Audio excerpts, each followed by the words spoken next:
Everybody, welcome to Storm Talk. This is Wave 3 News meteorologist Brian Good. Notice I did say Storm Talk today and not Snow Talk. It's a hard habit to break. Hey, I want to mention for you guys, we will be out tonight at the town hall, our first town hall that we're having here. It's not a typical political town hall like you guys are used to hearing about as of late. This is a weather town hall with our partners, News and Tribune, big thanks to them, but also News Radio 84, WHAS, 811, Midland Radios, American Red Cross, National Weather Service, the Salvation Army, and also some folks from IU and emergency managers will be there as well. It's going to be at IU Southeast at the Ogle Center. Free parking. You'll be able to see the Wave 3 News vehicles up front. You'll know where we are. We're going to begin opening up a little section where you can kind of hang out at 5 o'clock and visit some of our partners and their tables. There will be some refreshments as long as they last. And then we'll begin our Q&A session. But the really cool thing is Kevin and I are going to actually do the weather out there live with the green screen for this event, since we got to be out there anyway. So you guys will get a chance to see some of that behind the scenes. So have your questions ready and come on out. And I really would like to meet some of you guys that I haven't had a chance to yet, and the rest of the team feels the same way. All right, so how are things looking for the next several days? First off on our agenda here on a monitoring board, there is a chance for some stronger storms tonight. I'll get into detail on that. Not a big deal. And then maybe 24th to the 26th. First off, let's talk about the beautiful weather we've got outside. I mean, what a great day for a town hall. We should have it outside, really. Sunshine galore all over Wave Country, and we're going to enjoy that today. 73 at the moment, 73 in Litchfield, as well as Mumfordville and Hardensburg, and a little cooler off to the north, but still very pleasant. This will be our first 80-degree day, by the way, since October 23rd. But here's the setup. We've got this area of low pressure, very compact low that's going to move into the east part here of the Ohio Valley as we head through the next 24 hours. This is going to be the zone of concern right ahead of the low. Missouri and Iowa and Illinois. This is the area where the best potential for rotating winds, because this is going to be a negative tilted trough that is going to develop this low. This is going to be causing some backing of the winds, we call it, and there could be some tornadoes, but also quite a bit of warmth involved here, and it is cold aloft above our heads, so we are talking about potential for some decent hailstones out of this later on today. Hail will probably end up being the bigger threat.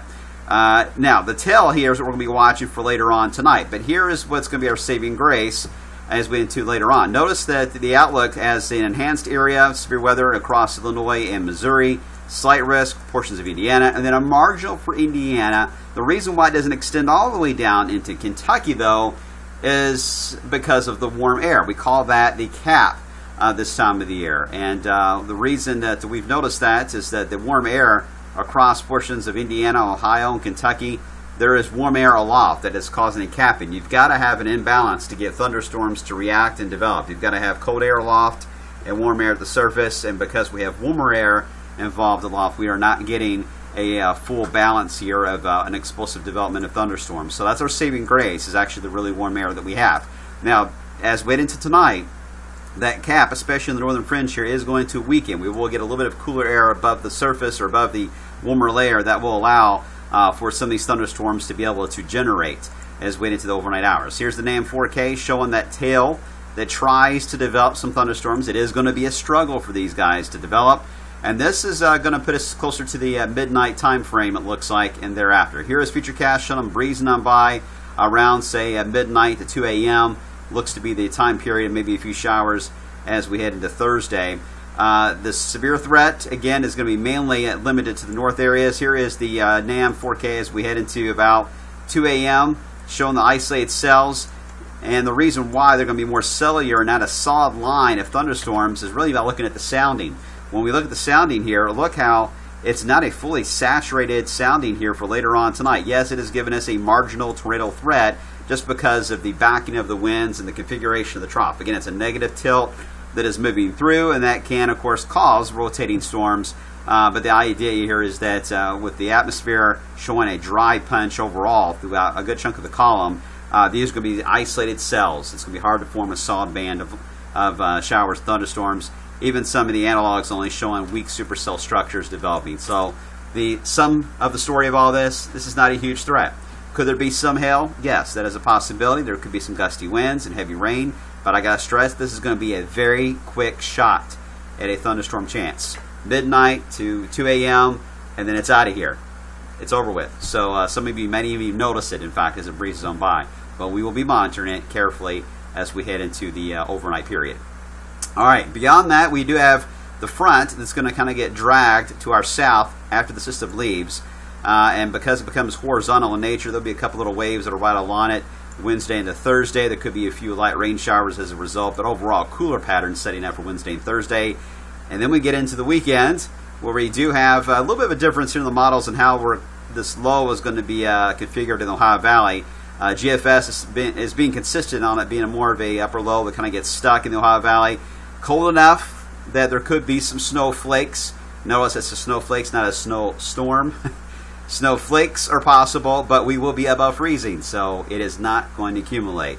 And even if we were below freezing, it would be even a struggle, because this is going to be a fairly light event and the ground is quite warm. So this is pretty much a non-event when it comes to snow. But the interesting part about this is not the snow, it's just that we could have snowflakes mixed in with the rain on the first day of spring.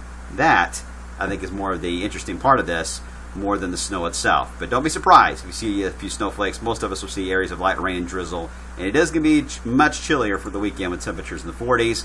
Here's the Canadians' idea. It's got a more organized southern low that will actually give quite a bit of snow for the Carolinas and Virginia if it's correct, but it would miss us entirely with that idea. So we still got some problems here with some agreement on the models for the weekend. We'll fine tune as we get closer. And by the way, the reason why the 24th and 25th is listed right now on the monitoring board is there's good signal here of a decent storm that'll pass the Great Lakes and possibly another front with thunderstorms. Timing will determine whether or not those will be strong or not. Too early to make that call.